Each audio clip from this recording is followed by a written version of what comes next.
ANA eLearning Academy is brought to you by CDN Graysheet, a trusted source of rare coin and currency valuations since 1963.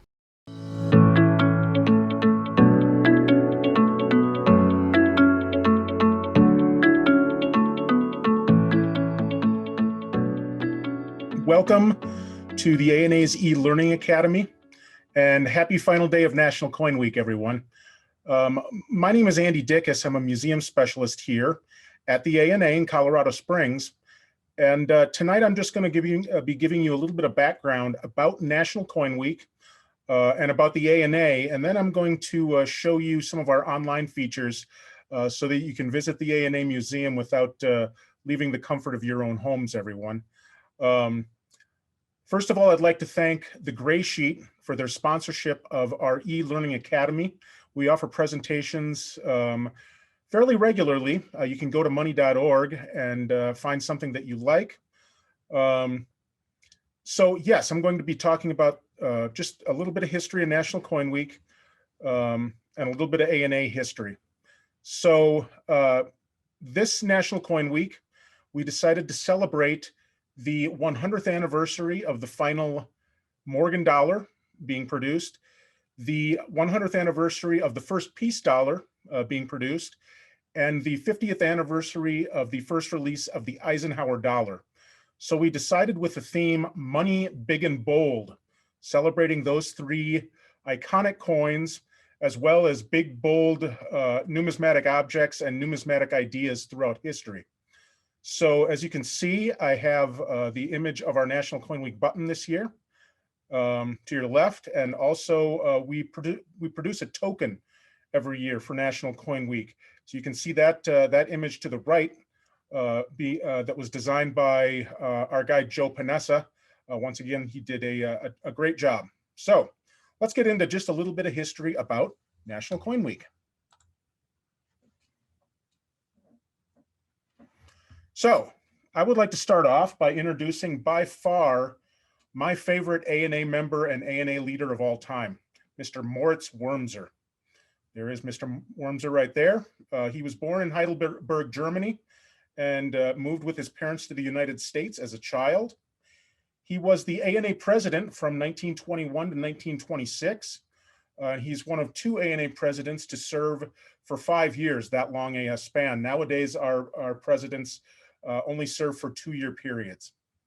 So Moritz was the gentleman who established National Coin Week, and he established it in December 1923 in our issue of the magazine. He called it Coin Week, and he announced the first celebration for February 9th through the 16th, 1924. And he was inspired by another prominent member of our organization, Julius Guttag, who earlier in that year brought up the idea in our magazine that a coin week would be a great idea. A side note about Moritz Wurmser, he also actually founded the ANA collection, which now holds 275,000 objects. He began putting it together in 1928, and all objects from that year until 1963 are considered part of the Moritz Wurmser collection. So in 1925, on the second anniversary of, or the second National Coin Week, he put something in the magazine regarding the second celebration, which I think is a great quote. "Let us all work together for the accomplishments of the principles for which the American Numismatic Association was founded, to disperse numismatic knowledge, to demonstrate that numismatics is an educational and entertaining pursuit, and to imbue other collectors with your own enthusiasm and love for the subject." So the first National Coin Week was a success. And there were exhibits and gatherings in, among other places, Cincinnati, Omaha, Detroit, Reno, Los Angeles, Vancouver, and the Philippine Islands, which was a US territory at the time. So after the first National Coin Week in 1924, the following year, the name of the celebration was changed to Old Coin Week. And the event was planned for February of that year. And Old Coin Week had good success, with successful observances through 1927. However, from 1928 to 1938, there really wasn't a whole lot of celebration. It pretty much existed in name only. So the following year, 1939, our member Lee Hewitt of Chicago proposed that the ANA reinstate Coin Week as National Coin Week. So our president, J. Henry Ripstra, agreed with Lee Hewitt and confirmed a new March date and announced that prizes would be given to clubs and individuals. A little bit after that, 1942, National Coin Week was moved to the third full week of April, where it has remained ever since. And you can see these are a couple of interesting illustrations or pictures from old issues of the Numismatist. The top one is a winning exhibit by L.G. Sterling of Baton Rouge at the Fidelity Bank and Trust Company in that city. And then the image below is from 1946. The first prize for exhibiting was the Boston Numismatic Society. So the ANA has actually benefited from presidential documents or proclamations throughout the years. And the first of these proclamations was issued by Richard Nixon. And President Nixon took the opportunity to announce the bicentennial designs for our $quarter, our $half, and our Eisenhower dollar at the time. You can see the bicentennial design of that coin. So President Nixon, in part of his proclamation, he states, in honor of our bicentennial year, we are changing the designs on the backs of 3 United States coins. The new designs were selected through competition among the nation's sculptors and will appear on the backs of the dollar, $half, and quarter. The double date of 1776 to 1976 will appear on the front of the 3 coins. Now I, therefore, Richard Nixon, President of the United States of America, in recognition of this worthwhile hobby and the significance of coins marking the bicentennial, do hereby designate the week of April 21st, 1974 as National Coin Week. And this is an interesting illustration from our magazine in 1974. The ANA president at that time was a woman named Virginia Culver. And here she is checking out the US Mint Bicentennial exhibit with the director of the Mint at that time, Mary Brooks. So we've heard from some other presidents regarding National Coin Week. In 1983, President Reagan honored the association and National Coin Week. Part of what Mr. Reagan issued.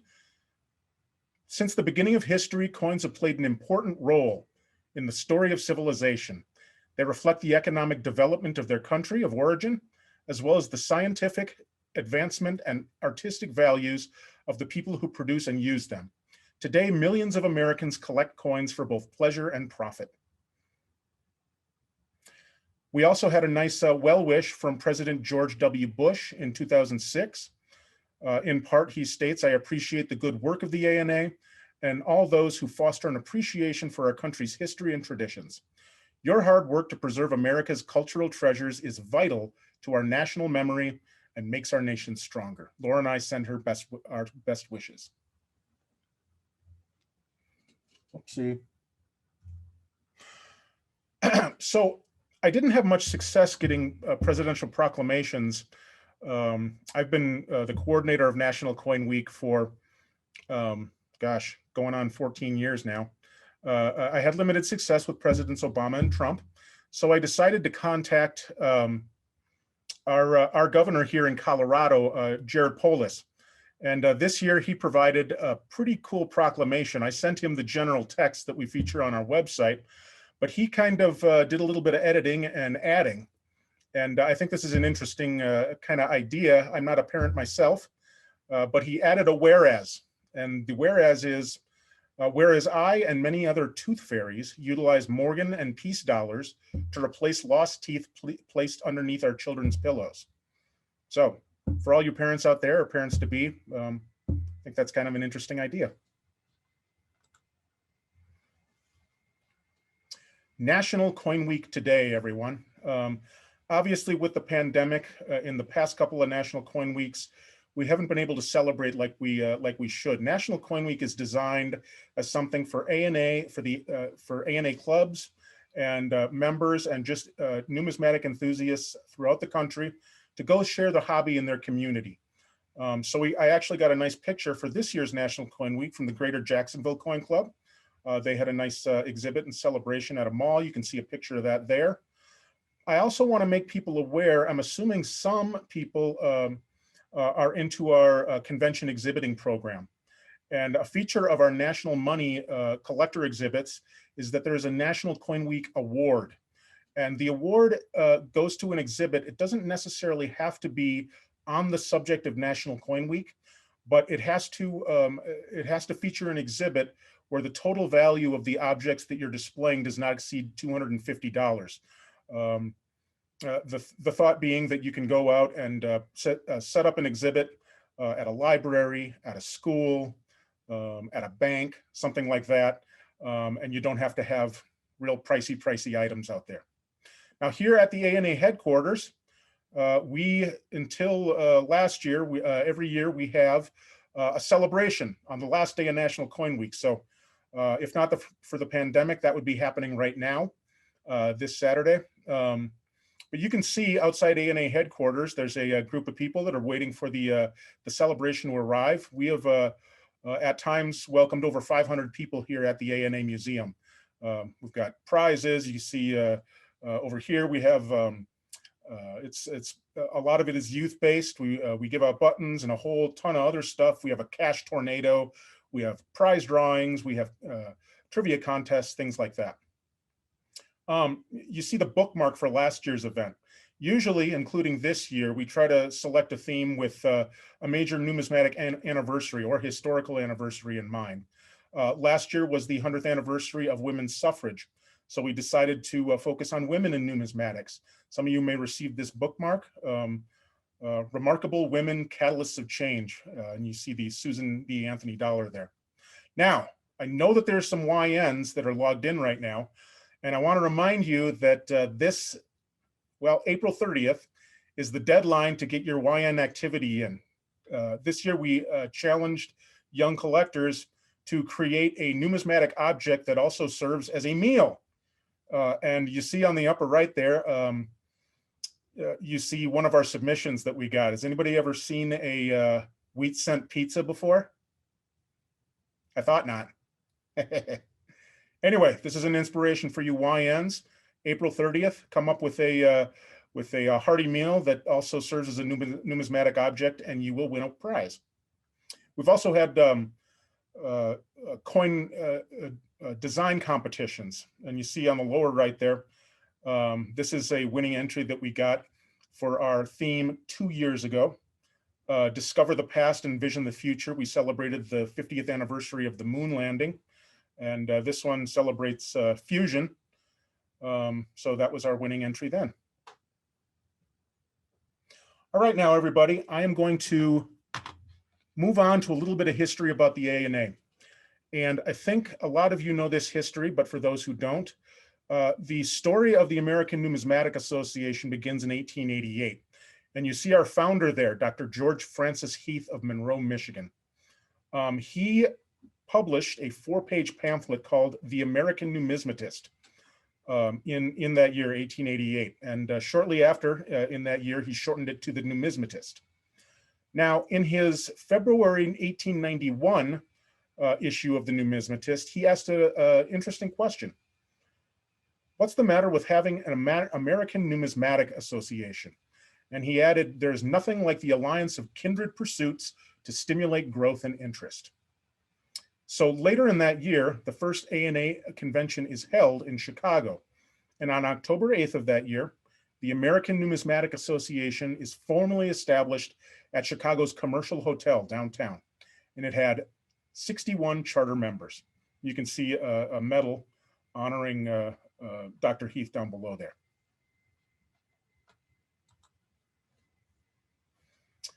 So I'm sure some of you know this, but maybe some of you don't. The ANA is actually the only hobby organization to receive a congressional charter. A congressional charter is a law that states the mission, authority, and activities of a group. It's largely symbolic, but it is intended to add legitimacy to an organization. In 1992, the US government stopped issuing congressional charters. So our first congressional charter was signed by President William Howard Taft, president at the time. And he signed it on May 9th, 1912. And this was largely due to the efforts of a gentleman who was a member of the ANA, a fervent collector, and was also a United States representative at the time, William Ashbrook of Ohio. Now, we got an updated congressional charter due to a couple of other members who served in Congress in 1962. And that charter was updated and signed by President John F. Kennedy on April 10th of that year. And kind of a cool numismatic artifact that we have here in the ANA is the pen that was used by President Kennedy to update and sign our updated charter.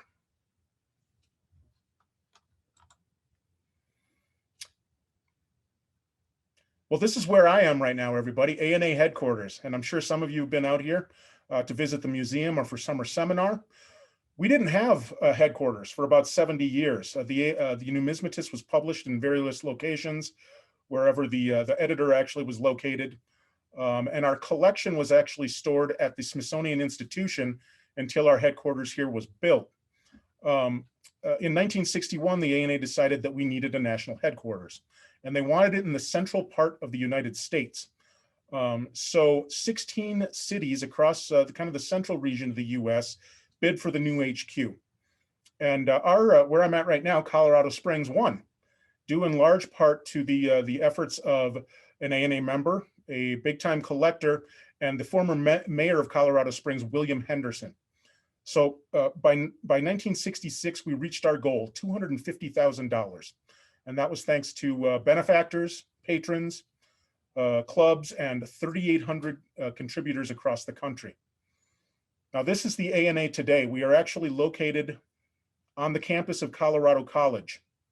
And I'm sure, again, some of you will have been here before. We hope to welcome others. Our summer seminar has been canceled for the second consecutive year, but this coming year, we're going to be offering a summer seminar series. For people who have attended summer seminar, obviously it's not the same thing.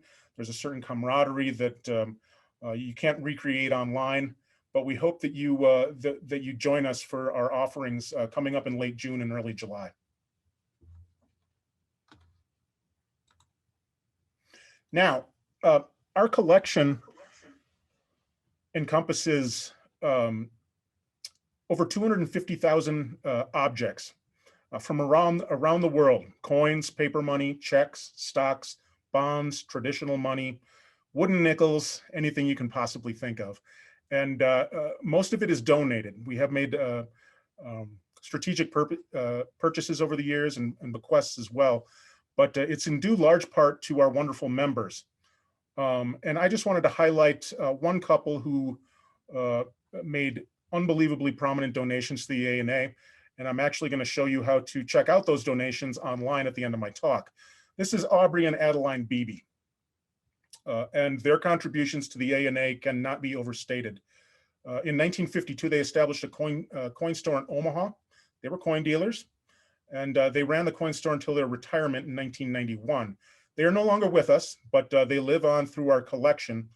And I'll just mention a few of the items right now. The ANA Beebe collection of US paper money is one of the most complete and finest collections of paper money you will ever find for the United States. Over 800 specimens. And I actually put one of the more famous specimens on screen here. This is the 1890 $100 Treasury note. And as you can see for the design on the reverse, it's called a baby watermelon. There's actually a $1,000 watermelon note, which we do not have, but you can see why it's called the watermelon note. Two historic coins that I'm sure some of you know the background behind. The 1804 dollar, and our specimen is a class 3, the Idler Beebe specimen. We also have a class 1 specimen as well, the DuPont specimen. And I'll show you how to learn more about that again on our website, and I'll hear in a little bit. They also donated a 1913 Liberty Head nickel, one of 5 known.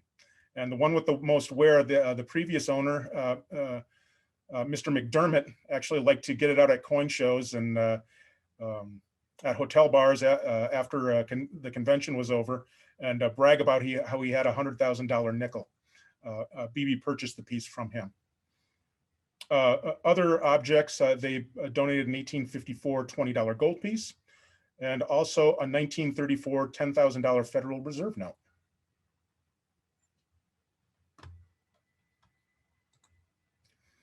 Now, I thought everyone would enjoy this story about a very small but yet interesting and historically relevant collection that we received 20 years ago. Excuse me. This story revolves around Wilbur Wright. Now, if that name sounds familiar, yes, that Wilbur Wright, the gentleman who, along with his brother Orville, invented the first powered plane in 1903 in Kitty Hawk, North Carolina. Now, when news hit about this flying machine, people in Europe were skeptical, to say the least. It's actually a very interesting read. Some people just thought it was fiction over in Europe. They didn't think that anything in America could be comparable to what they were coming up with over there. So Wilbur traveled twice to Europe in 1908 and 1909, in large part to prove them wrong. And boy, did he ever. He became an instant celebrity. He brought his plane over there. He showcased in a bunch of countries in Europe. Everyone was amazed. They had never seen a flying craft that did the kind of things that the Wright machine did. While he was over in Europe, he was a bit of a coin collector, and he put together a collection of European coins from all of the places that he traveled throughout Europe. He also collected a little bit of US currency, along with pieces from Mexico when he demonstrated his flying machine there. And you can actually see some of his collection on the upper right there. We have an 1862 10 centimes from France. We also have some Knickerbocker currency from New York City. So neither Wilbur nor Orville married or had children, but their brother had a son, who in turn had a son named after his great uncle. Wilbur H. Wright was an accomplished physicist, and he actually served as the head of the Colorado Physics Department, right here, where I am right now, for 20 years. And Wilbur H. Wright passed away in 1991. In 2000, his widow Priscilla donated the collection he inherited from his great uncle to the ANA. And upon this donation, our press release says at the time, "My husband spent a lot of time growing up around Uncle Orville and set his life's course according to his standards and those of his other famous uncle." So again, while this isn't a significant, well, I think it's significant. Well, it's not a large donation with particularly valuable pieces. It's an interesting piece of history, and we're lucky to have it here in the ANA.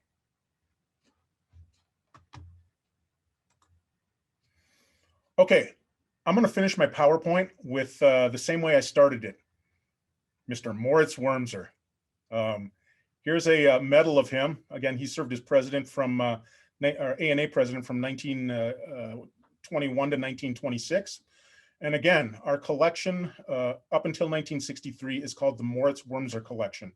And I'd like to show you, this is a three Reichsmark from 1928 in Germany.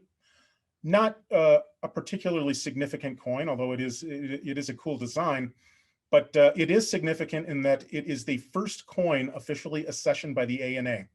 That coin number is 1963.1.1, the first object in the ANA's collection. So before I just go to our website here, everyone, and show you just real briefly some of the online offerings. Does anybody have any questions about National Coin Week or the ANA? You can post it in the Q&A portion.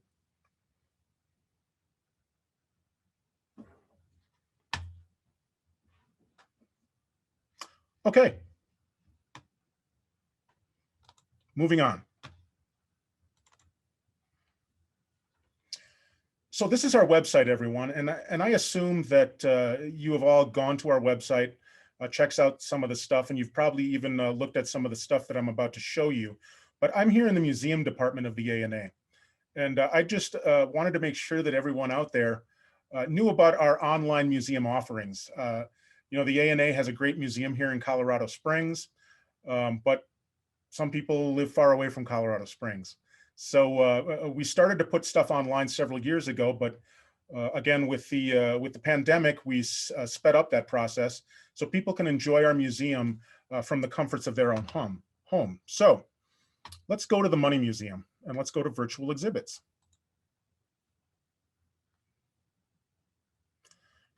Now, this is our current exhibit here at the museum, everybody. Money of the British Empire, Elizabeth to Elizabeth. So we put together this exhibit about the British Empire, which started arguably with the defeat of the Spanish Armada in 1588. And a lot of people think that it ended with the transfer of Hong Kong from Britain to China in 1997. So if you're interested in this exhibit, you can click on any of these cases and you get all the information that you would get if you were here in Colorado Springs. Starting with the panel card, there's an interesting Did You Know feature where you learn a little bit more about the subject. And then here are the coins. You can click on any of these coins and learn more about it. Now, this is an iconic pose of Queen Elizabeth. I always think about the Cate Blanchett movie, Elizabeth, this facing Elizabeth on her throne. This is a gold fine sovereign. You can learn a lot of stuff, all of the information about it, its text, and the information it has.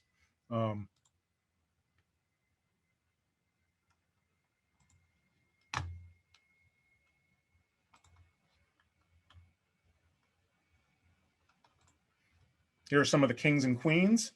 You can learn more about them.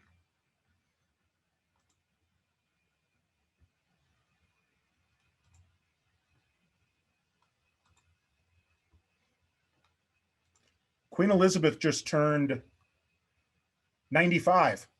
She recently lost her husband, but we have a queen on Elizabeth II as well, with all of the coins that she's featured in from 1952 until present. That's a pretty cool piece right there. Now, another offering that we feature is the history of money. This is our downstairs exhibit. Oh, actually, I clicked on the wrong. There's also a virtual tour that you can take. Let's view the actual exhibit, though. The first coins invented in Lydia around 650 BC. Lydia was an ancient kingdom where supposedly King Midas, who touched everything he touched turned to gold. But these are some of the first coins ever minted, and they are on display here at the Money Museum. The first coins ever invented were actually made not of gold or silver, but naturally occurring alloy that you could find in the rivers of Western Turkey called electrum.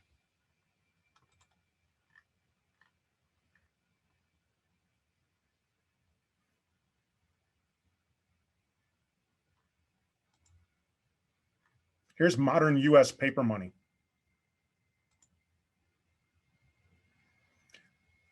This is the object that I was talking about. The Beebes donated this.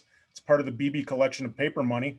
But our $10,000 bill featured Salmon P. Chase, who was US Treasury Secretary during the Civil War. Interesting thing about this note, it was not actually intended to well, excuse me. No, I'm talking about the $100,000 note. I don't think we have an exhibit on that right now. No, this is a $10,000 note. Pardon me. The $100,000 note was the one that was ironically enough made in the Great Depression, and was not intended to circulate, but to use for federal bank transfers.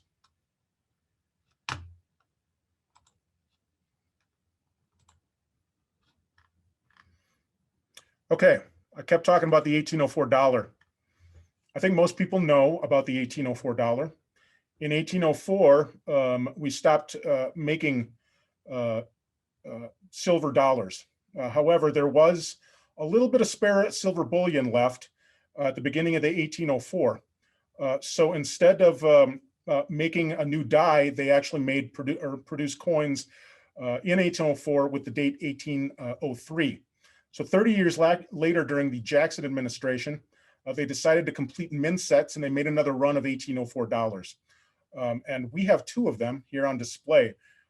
And a class 1 that was made in 1834, and also a class 3 that was produced about 20 years later by a rogue mint employee. So you can learn all about the $1804.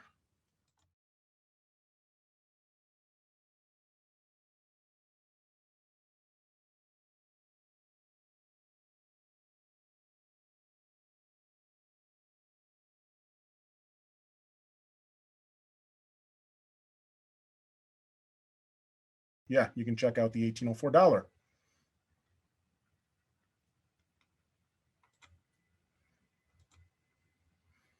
Like I said, we established our headquarters here in 1967. In 2017, we celebrated 50 years here. So you can learn about all of the history since we've been here in 1967. We worked out a sweetheart deal with Colorado College for where we're at now, everybody. We pay $1 a year for the lease of the land, and then we own the building. These are some of the dollar bills that we have paid to Colorado College to lease our land, which I'm sitting on right now. And again, I just wanted people to start clicking. You can immerse yourself for hours in our online collection, everybody. Colorado numismatic history. And then finally, I just want to show you the BB collection. Now, this lives outside of our money.org site, but if you want to learn more about the BB collection, look no further. You can search by series and denominations. Oops. Comprehensive, everyone. If you want to learn more about the history of US paper money, this is the place to go. Vignettes. If you're a paper money person, you could spend hours and hours and hours learning about paper money on here.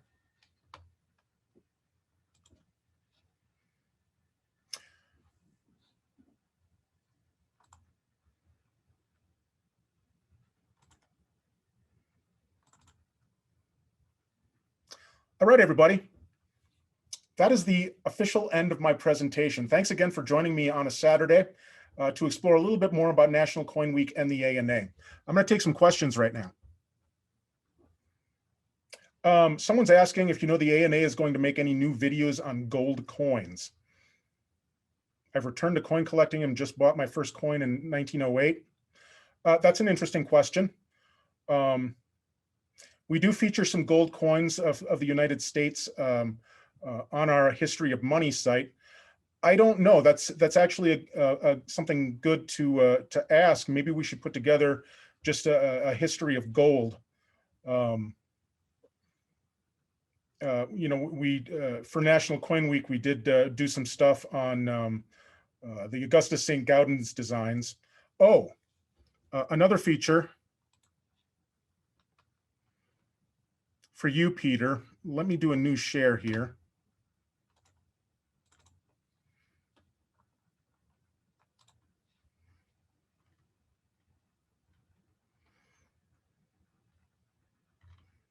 Is the Bass Gallery? Oh, here we are. Okay, everybody, if you want to learn about gold coins, visit our Harry W. Bass collection. Now, for people who have been here in the museum, you know about the Harry W. Bass collection. We do not own this collection. It's on loan, on kind of a goodwill perpetual loan from the Harry W. Bass Foundation. And if you want to learn more about gold coins, this is the place to do it. Harry W. Bass was a prominent collector who put together arguably the best collection of US gold coins ever assembled. You can watch this introduction to the Harry W. Bass Gallery. Jeff Garrett, a prominent numismatist, does a great job of encompassing what to look for in this collection. It also features some pattern coins, and you can go into some of these. Eventually, it'll take you off-site to the Bass Gallery website dealing with these coins.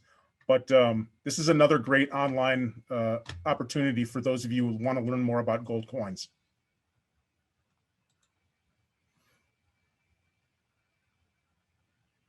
Did they put scarce coins in circulation this year?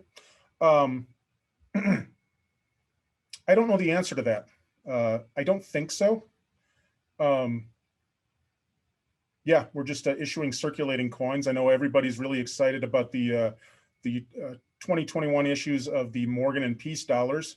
I forgot when they're going to be released, June maybe. But those obviously will not circulate, but there's certainly a hub around it. And people are quite excited about that. Other commemoratives, they're doing a Krista McCullough, who died in the Challenger explosion. That's a commemorative they're doing. American Innovation Dollars, I think, is an exciting series. I don't know if people are aware that starting in 2022, we're going to be honoring influential women on our quarters. I think a lot of people are looking forward to that as well. Somebody's asking about the National Coin Week theme. We will eventually be announcing a theme contest for 2022.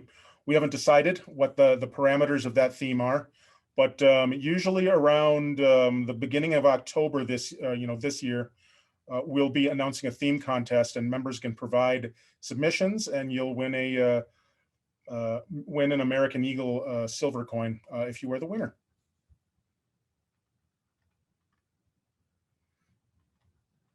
Somebody's asking about membership. That's a good question. We do offer a silver membership for spouses, and they can have all the benefits of ANA membership. And I think that for spouses, it is what's a silver? $14, I believe, at this point, maybe 16. Yeah, but for couples, you can have an associate membership with your spouse. Good question. Thank you, Daniel, for your membership. You can go to our library. We're just starting to reopen our library and check out all the offerings that we have on Mexican money and US money. Obviously, just in general for US coinage, the Red Book is a great book to have. I'm not an expert on Mexican currency, but I do know that we have substantial offerings in Mexican numismatics that you can check out from the ANA library. And to piggyback on that, yes, we're just getting started with opening our library, everybody. So contact the ANA library, or you can call us. I just ask at this point that you are patient because we're just reopening and getting the wheels turned again for members to access our library. Another great membership benefit for members.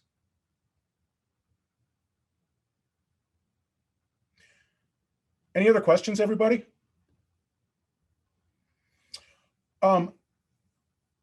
Yes, we do offer, we have a mini mint in our lower gallery here at the ANA where we produce tokens for visitors. Usually we produce them for new exhibits and also for National Coin Week. We also produce a convention medal every year. And I think there are back issues of medals honoring our ANA convention that are available. And again, contact our membership department about that, and they can tell you what kind of convention medals that we still have available for purchase. Is there a gray sheet subscription discount for members? I don't believe so. We do publish the gray sheet in our magazine each month. So that is a benefit for you. I can't accurately answer that question. I don't believe that there's a discount. Go online, and yeah, I don't want to lead anybody in the wrong direction on that.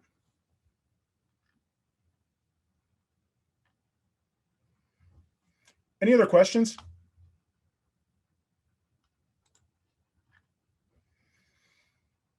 Well, thanks for joining us for National Coin Week and taking time out of your Saturday, everybody. I hope you had a good National Coin Week. There's still time to participate. Again, for YNs, send us your recipes. The deadline for that is April 30th. I'd like to thank Gray Sheet again for their sponsorship of the eLearning Academy. And we're offering presentations on our eLearning Academy constantly. and go to money.org. There's a link on our splash page where you can learn about e-learning opportunities that are coming up pretty much perpetually. And again, for summer seminar, again, we had to cancel it this year in person, but we're going to be offering e-learning opportunities extensively throughout where we would normally have summer seminar in late June and early July. So check back and we will have extensive offerings on grading, ancients, counterfeiting, and different kind of specialty topics throughout that time period. Again, thank you for Gray Sheet. Happy National Coin Week, and thanks for joining us.